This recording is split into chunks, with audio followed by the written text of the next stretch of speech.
مبادرة ال3% متناقصة للتمويل العقاري وكمان مبادرة ال8% متناقصة، هل هي اتلغت بالفعل ولا ايه اللي حصل؟ وخاصة مع بعض البنوك اللي موقفة تمويل عقاري للناس اللي عندها او العملاء اللي تحولوا عليها، زي وليكن شركة كونتاكت للتمويل العقاري، بنك المشرق او حتى بنك الاهلي القطري. ايه حكاية القرار رقم 4151 لسنة 2022 اللي صدر من رئاسة مجلس الوزراء واللي اصدر بعد منه بيوم او بيومين البنك المركزي المصري كتاب دوري ووزعه على البنوك؟ هل المبادرة فعلا هتتلغي ولا ايه الوضع؟ وخاصة مع الناس القديمة اللي مقدمة في اعلانات قديمة زي العاشر وال14 وال15 وال16 اللي هي سكن لكل المصريين 1 و2 و3، وكمان الناس اللي مقدمة في سكن مصر ودار مصر وجنة ولسه لم يتم التعاقد معها. وكمان ايه مستقبل التمويل العقاري والاعلانات اللي جاية، سواء الناس اللي عايزة تقدم في اسكان اجتماعي او الناس اللي عايزة تقدم في طروحات سكن مصر ودار مصر وجنة. هو ده موضوع حلقة النهاردة يا صديقي، هعرفك خلاصة الموضوع ده ببساطة وبصورة قانونية سهلة وبسيطة علشان يوصلك مفهومها بسهولة. خليك معايا لآخر الفيديو وما تروحش في حتة تانية، هتستفيد كتير. هاني الخميسي، كلام في المفيد.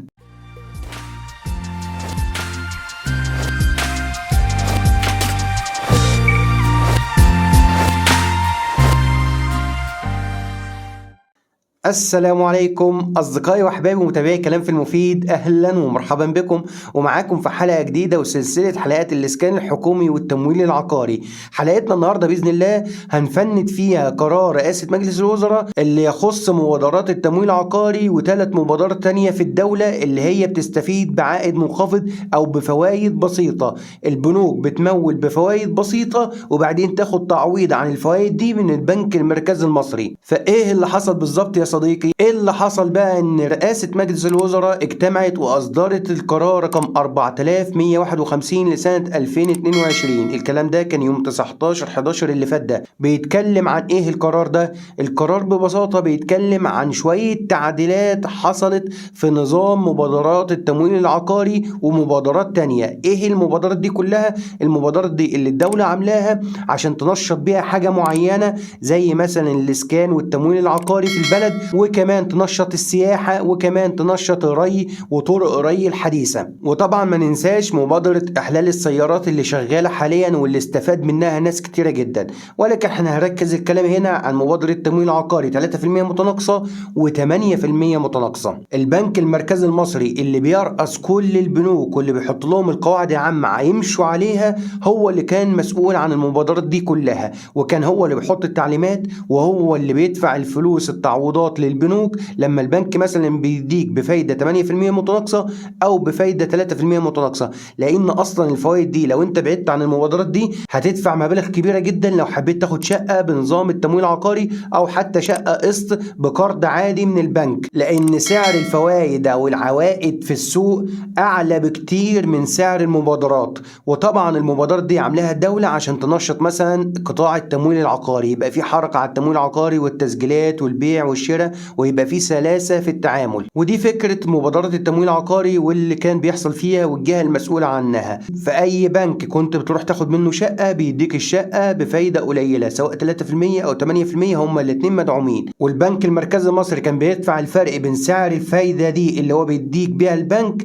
تمويل عقاري وسعر السوق كان بيديه للبنك علشان يعوضوا عن السعر المخفض للفوائد. ولو لاحظنا الأيام اللي فاتت دي هنلاقي ناس كتيرة كانت حولت للبنوك ومش عارفة تتعاقد مع البنوك. البنوك موقفة أو معلقة مبادرة التمويل العقاري، لأنه أكيد السبب هي التعديلات اللي كانت بتحصل دي على مبادرة التمويل العقاري. الموضوع انتقل بقى من البنك المركزي اللي هو بيرأس كل البنوك وراح بقى لبعض الوزارات. تم توزيع اختصاص مبادرة التمويل العقاري على مجموعة من الوزارات في الدولة، بحيث إن كل وزارة تبقى مسؤولة عن مبادرة معينة أو مبادرتين من مبادرات التمويل اللي هو مخفض في سعر الفايدة. ونصيب بقى مبادرة التمويل العقاري 3% متناقصة وال8% متناقصة خرجت من البنك المركزي المصري، راحت لوزارة الإسكان والمرافق والمجتمعات العمرانية الجديدة، فاللي هيبقى مسؤول عنها وزارة الإسكان. وبالتالي القرار بيقول إن مفيش إلغاء لمبادرة التمويل العقاري أو أي مبادرة تانية، ولكن هي انتقلت من مكان لمكان، راحت من البنك المركزي المصري لوزارة من الوزارات. ووزارة الإسكان خدت مبادرة 3% متناقصة وال8% متناقصة. ومع معنى الكلام ده ايه؟ معنى الكلام ده ان وزارة الاسكان هي اللي هتدفع الفرق او التعويض للبنوك. يعني اي جهة تمويل بتديك قرض او بتاخد عن طريقها شقة تمويل عقاري مش هتاخد من البنك المركزي، ولكن الوزارة هي اللي هتدفع للبنك مباشرة اللي هو بيمول لك الشقة دي. وطبعا الفلوس دي هتوصل ازاي للبنوك؟ هتوصل عن طريق البنك المركزي وجهات مع بعضها، لان كل الوزارات ليها حسابات في البنوك او البنك المركزي. فبالتالي كل 3 شهور بداية من شهر 11 2022 كل 3 شهور هيبدأ البنك المركزي يستقطع التعويضات دي من حساب الوزارات ويوزعها على البنوك اللي هي مولت فعليا حاجات تبع التمويل العقاري. وكده نقدر نقول ان شاء الله ان الناتج العملي للناس اللي البنوك موقفة معاها تعامل حاليا هيشتغل قريب جدا، خلال بس ان وزارة الاسكان تعمل الآلية اللي هتشتغل بيها وازاي هتنفذ مبادرة التمويل العقاري بعد ما اخدتها من البنك المركزي المصري. فلو انت كنت مقدم في اعلانات قديمة او مقدم في طرح سكن مصر ودار مصر وجنة وتحولت البنك والبنك معلق الورق، انتظر شوية وما تحولش من بنك لبنك لحد ما تتكشف الامور الايام الجاية. لعل وعسى ان شاء الله وزارة الاسكان تخلص الاجراءات بسرعة وتبعت بقى التعليمات بتاع مبادرة التمويل العقاري للبنوك والبنك المركزي بحيث انه يوزعها على البنوك وتمشي الامور في سياقها الطبيعي ومفيش اي مشكلة. طيب ببساطة بقى المبادرات كده اتلغت ولا حصل لها ايه؟ المبادرات ما اتلغتش، المبادرات تم تعديلها من مكان لمكان لا اكتر ولا اقل، يعني شوية تنظيمات وشوية اداريات. طبعا كل ده بيرجع لدراسات الدولة وتخطيط الدولة ازاي بتدير شؤون الدولة. ونخص بالذكر هنا بقى مبادرة التمويل العقاري 3% متناقصة، المبلغ بتاعها زي ما هو 100 مليار جنيه زي ما نزل بالظبط الرقم ده في احكام المبادرة لما نزلت. أما مبادرة 8% متناقصة المبلغ بتاعها وصل ل 15 مليار جنيه. هل هي كده هتتوقف لما نستنفذ ال 15 مليار جنيه؟ لأنها كانت نازلة ب 50 مليون جنيه.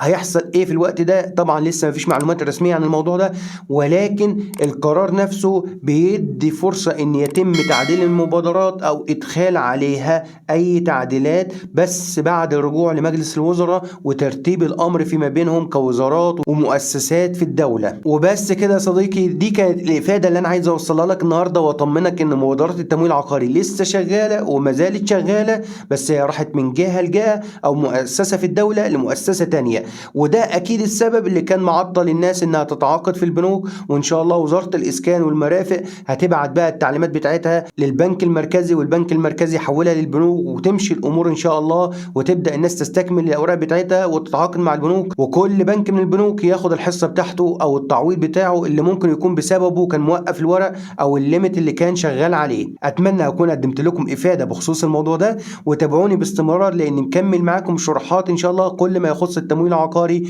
وامور الحياه اليوميه، علشان يبقى الكلام المفيد وصل بين ايديك. نقول لكم دمتم في رعايه الله وامنه. ما تنسوش تشير الفيديو عشان تفيدوا غير، واشتركوا في القناه وفعلوا زر الجرس عشان يوصلكم كل منشوراتي اول باول. والسلام عليكم ورحمه الله وبركاته.